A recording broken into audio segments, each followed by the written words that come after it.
Hello friend, स्वागत है आपके अपने चैनल वन टॉपिक डेली में। मैं हूं शिवानी नामदेव और आज आपके सामने मैं लेकर के आई हूं मध्य प्रदेश की सीरीज का 8वीं क्लास। फ्रेंड, आज हम लोग यहां पढ़ने वाले मध्य प्रदेश में वन। मध्य प्रदेश में कितने प्रकार के वन पाए जाते हैं, वह कौन कौन से हैं, कितना क्षेत्रफल कवर करते हैं और इनके अंतर्गत कौन कौन से पेड़ रखे गए हैं, वन नीति कब लागू की गई मध्य प्रदेश में, ये सारा कुछ आज हम लोग यहाँ पढ़ेंगे फ्रेंड इस वीडियो के अंतर्गत। ये हमारी पार्ट 1 होगी फ्रेंड। हम लोग इसको 2 पार्ट में कवर करने वाले हैं। पार्ट 1 आज हम लोग पढ़ेंगे और पार्ट 2 हम लोग नेक्स्ट डे कवर करेंगे। सारा का सारा कुछ इंपॉर्टेंट होता है फ्रेंड। आपके एमपी पुलिस और जेल प्रहरी का जैसे कि एग्जाम चल रहा है, इनसे काफी सारे क्वेश्चन पूछे जा रहे हैं, तो मैं आज आपके लिए लेकर के आई। तो प्लीज लास्ट तक मेरे साथ बने रहिएगा और वीडियो पसंद आए तो लाइक कीजिएगा, शेयर कीजिएगा और सब्सक्राइब कीजिएगा हमारे चैनल वन टॉपिक डेली को। तो चलिए फ्रेंड, जैसे कि आपको पता है हम लोग सारा कुछ मैप के जरिए यहाँ पास पढ़ते हैं, तो चलिए मैप को देखते हैं और सारा कुछ स्टार्ट करते हैं। जैसे कि आपको पता है मध्य प्रदेश के वन आज हम लोग यहाँ पढ़ने वाले हैं।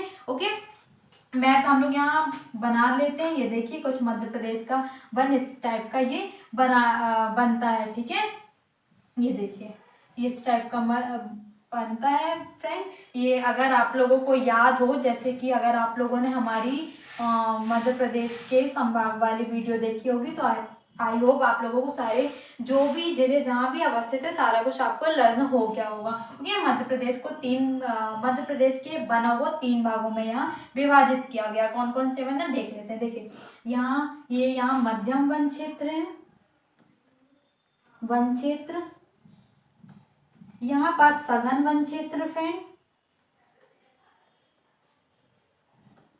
यहाँ पास है फ्रेंड आपका अन्य वन क्षेत्र। अब ये क्या है फ्रेंड, ये आपको मैं बता देती हूँ। ये टर्म जितने भी है क्लियर करती हूँ। देखिए जैसे मध्यम वन क्षेत्र है, मध्यम वन क्षेत्र वह होते हैं फ्रेंड जहाँ पास थोड़ी कम थोड़ी ज्यादा वन पाए जाते हैं। ओके, ये मध्यम वन क्षेत्र कहलाता है। इसके बाद आता है अन्य वन क्षेत्र। अन्य वन क्षेत्र में वह क्षेत्र आते हैं फ्रेंड जहाँ पास बहुत ही कम मात्रा में वन पाए जाते हैं। ये आपको पता होगा। ये रीजन कौन सा है, ये मालवा का पठार वाला मालवा रीजन कहलाता है, मालवा रीजन, ठीक है, ध्यान रखिएगा।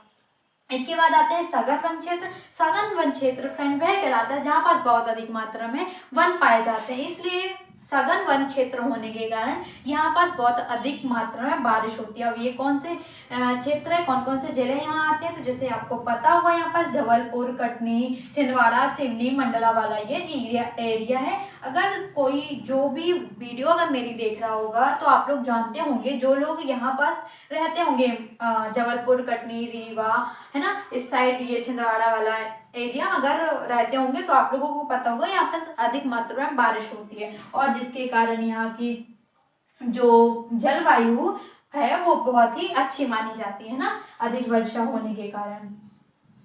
यहाँ ये मैं टर्म लिख देती हूँ। ओके, आई होप आप लोगों को ये सारा कुछ समझ में आ रहा होगा। चलिए अब देखते हैं हमारे मध्य प्रदेश में कितने। आप लोगों को तो ये पता चल गया 3 प्रकार के वन पाए जाते हैं, लेकिन ऐसे क्वेश्चन नहीं पूछे जाते हैं। तो अब क्वेश्चन कैसे बनते हैं वो देख लेते हैं हम लोग। देखिए हमारे मध्य प्रदेश में 3 प्रकार के वन पाए जाते हैं। सबसे पहले कौन से प्रकार का वन है, तो ये उष्ण कटिबंधीय पर्णपाती वन, ठीक है। कौन सा, उष्ण कटिबंधीय पर्णपाती वन।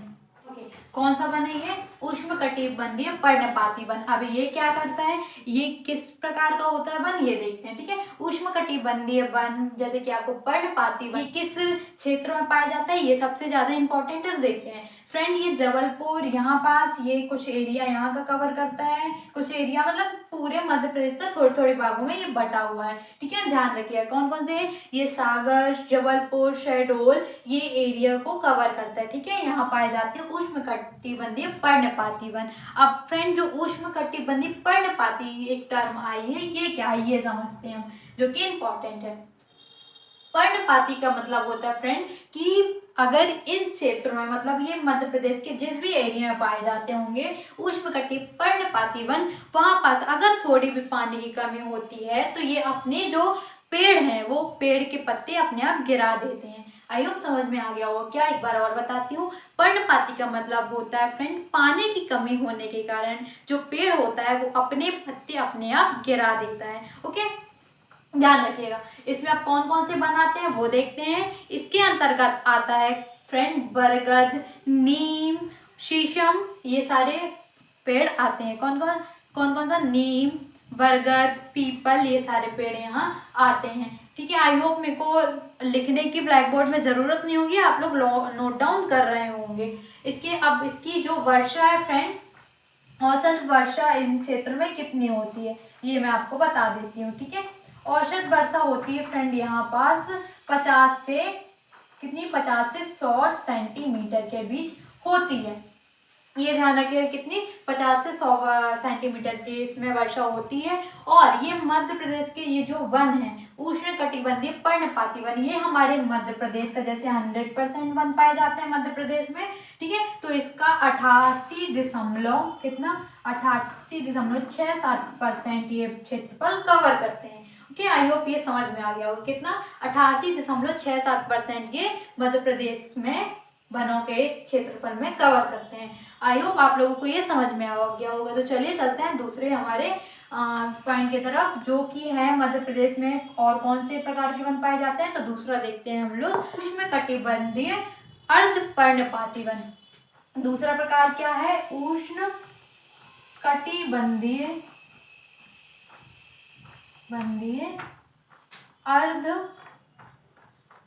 अर्धपर्णपाती वन।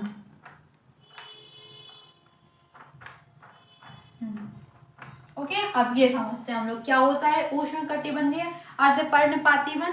फ्रेंड, उष्णकटिबंधीय सबसे पहले हम लोग देखते हैं किस एरिया में पाए जाते हैं। ओके, वन कहाँ पाए जाते हैं? तो ये आपको शहडोल रीजन, शहडोल के अंतर्गत सीधी, भिंड, ये मतलब ये वाले ये एरिया में पाए जाते हैं। ठीक है, कहाँ पाए जाते हैं अर्धपर्णपाती वन? ये शहडोल, यहाँ पास शहडोल सीधी वाले रीजन में पाए जाते हैं। ओके, अब इसके बाद फ्रेंड इसमें कितनी वर्षा होती है औसतन? तो इसमें औसतन वर्षा है फ्रेंड, औसत वर्षा होती है इसमें 100 से 150 सेंटीमीटर लगभग। ओके, कितनी होती है औसत वर्षा इसमें? 100 से 150 सेंटीमीटर के लगभग इसमें वर्षा होती है। और ये मध्य प्रदेश का कितना? 8.97% कवर करते हैं। जैसे कि आपको मैंने अर्धपर्णपाती वन में बताया था कितना? 88.67% सबसे ज्यादा मध्य प्रदेश का कवर करता है। इसके बाद दूसरे नंबर पे आता है उष्णकटिबंधीय अर्धपर्णपाती वन, जो कि हमारे मध्य प्रदेश का 8.97% क्षेत्रफल कवर करता है ये मध्य प्रदेश में। ठीक है, मैंने आपको एरिया बता दिया। अब इसके अंतर्गत कौन कौन से पेड़ आते हैं वो देखते हैं। फ्रेंड, इसके अंतर्गत सबसे ज्यादा पेड़ कौन से आते हैं? वो होता है सागौन, साल, बांस, इसके अंतर्गत ही आते हैं। कौन से? सागौन, साल, बांस, ये सारे जो पेड़ हैं वो इसके अंतर्गत ही आते हैं। आई होप ये भी आपको समझ में आ गया होगा। चलते हैं हमारे नेक्स्ट पॉइंट की तरफ। तीसरे प्रकार का कौन सा वन है वो देखेंगे हम लोग। तीसरे प्रकार का वन है फ्रेंड कौन सा? उष्णकटिबंधीय पर्णपाती शुष्क वन। चलिए अब इसको हम समझ लेते हैं। उष्णकटिबंधीय पर्णपाती शुष्क वन क्या होते हैं? देखिए, यह वह वन होते हैं फ्रेंड जिसमें अगर पानी की कमी हो भी जाती है फिर भी ये अपने पत्ते नहीं गिराते, वैसे के वैसे ही बने रहते हैं। उससे मतलब बहुत कम पानी में भी अपनी पूर्ति कर सकते हैं। ठीक है, ध्यान रखिएगा। देख लेते हैं फ्रेंड, ये हमारे मध्य प्रदेश का सबसे कम क्षेत्रफल कवर करते हैं। कितना? 0.26। कितना? 0.26% ये कवर करते हैं। ये किस रीजन में पाए जाते हैं? ये भिंड, मुरैना, ग्वालियर, श्योपुर, शिवपुरी में थोड़ी थोड़ी स्थानों पर पाए जाते हैं। अब ये कौन से वन होते हैं वो देख लेते हैं। देखिए, सबसे पहले उसके पहले मैं बताना चाहूंगी आपको, इसकी औसतन वर्षा जो होती है वो 75% के लगभग होती है। मतलब 75 सेंटीमीटर, सॉरी, ठीक है, 75 सेंटीमीटर के लगभग इसकी जो औसतन वर्षा होती है। इन्हें फ्रेंड हम कटीले वन के नाम से भी जानते हैं। ध्यान रखिए, कौन सा? कटीले वन। ठीक है, एक और टर्म है, ये इंपॉर्टेंट है क्योंकि कभी कभी क्वेश्चन बनता है कि कटीले वन किस वन को कहा जाता है। तो आप ध्यान रखिएगा, शुष्क वन को कहा जाता है कटीले वन। ओके, ये टर्म ध्यान रखिएगा। अब फ्रेंड, इसके अंतर्गत कौन कौन से पेड़ पौधे आते हैं वो हम देखते हैं। बबूल, ठीक है, हरी पत्ता, तेंदुपत्ता, ये इसी के अंतर्गत ये सारे पेड़ पौधे आते हैं। आई होप ये सारा कुछ आपको समझ में आ गया हो। तो चलिए फ्रेंड चलते हैं अब हमारे जो इम्पोर्टेंट टर्म है उसके बारे में। आई होप ये सारा कुछ आप लोगों ने समझ लिया होगा, नोट डाउन कर लिया होगा, मैप के साथ आपको सारा कुछ समझ में आ रहा होगा। ये रही कुछ फ्रेंड इम्पोर्टेंट स्लाइड। तो चलिए देखते हैं इनमें क्या क्या है। मध्य प्रदेश में 16 क्षेत्रीय वन वृत्त और 63 क्षेत्रीय वन मंडल हैं। ओके, ये इंपॉर्टेंट पॉइंट है फ्रेंड, ध्यान रखिएगा। इसके बाद है मध्य प्रदेश वन विकास निगम की स्थापना सन 1975 में की गई थी। मध्य प्रदेश वन्य जीव संरक्षण अधिनियम 1974 में पारित किया गया था। ये जितनी भी टर्म कंडीशन दी गई हैं ये याद रखिएगा। मध्य प्रदेश में पहली वन नीति 1952 में बनाई गई थी तथा दूसरी वन नीति 2005 में बनाई गई थी। ओके, राष्ट्रीय वन नीति 1988 के अनुसार पर्यावरणीय दृष्टि से 33% वनों का होना आवश्यक है। ठीक है, नेक्स्ट है मध्य प्रदेश वनों का राष्ट्रीयकरण करने वाला भारत का पहला राज्य है। मध्य प्रदेश में वनों का राष्ट्रीयकरण सन 1970 में किया गया। मध्य प्रदेश में वनों का राष्ट्रीयकरण के तहत तेंदुपत्ता का सबसे पहले राष्ट्रीयकरण किया गया था, ये ध्यान रखिएगा।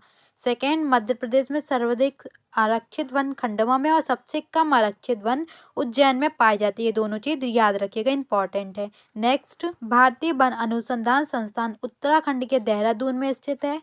इस संस्था का क्षेत्रीय कार्यालय मध्य प्रदेश के जबलपुर में है। भारतीय वन प्रबंधन संस्थान, जिसे Indian institute of forest management कहते हैं, मध्य प्रदेश के भोपाल में। ओके, वन राजकीय महाविद्यालय की स्थापना 1979 में बालाघाट में की गई थी। वन रक्षकों को प्रशिक्षण मध्य प्रदेश के शिवपुरी, अमरकंटक, गोविंदगढ़ और लखनादौन में दिया जाता है। नेक्स्ट देखिए, मध्य प्रदेश में पंचवन योजना सन 1976-77 में प्रारंभ की गई थी, जिसका मुख्य उद्देश्य मध्य प्रदेश में उन जिलों में वन रोपण करना था जिन जिलों में वन 33% से कम थे। ये ध्यान रखिएगा। ठीक है, कौन सी योजना थी? मध्य प्रदेश पंचवन योजना। तेंदुपत्ता के उत्पादन में मध्य प्रदेश का प्रथम स्थान है। तेंदुपत्ता के उत्पादन में सागर, जबलपुर, शहडोल है जो सबसे आगे है।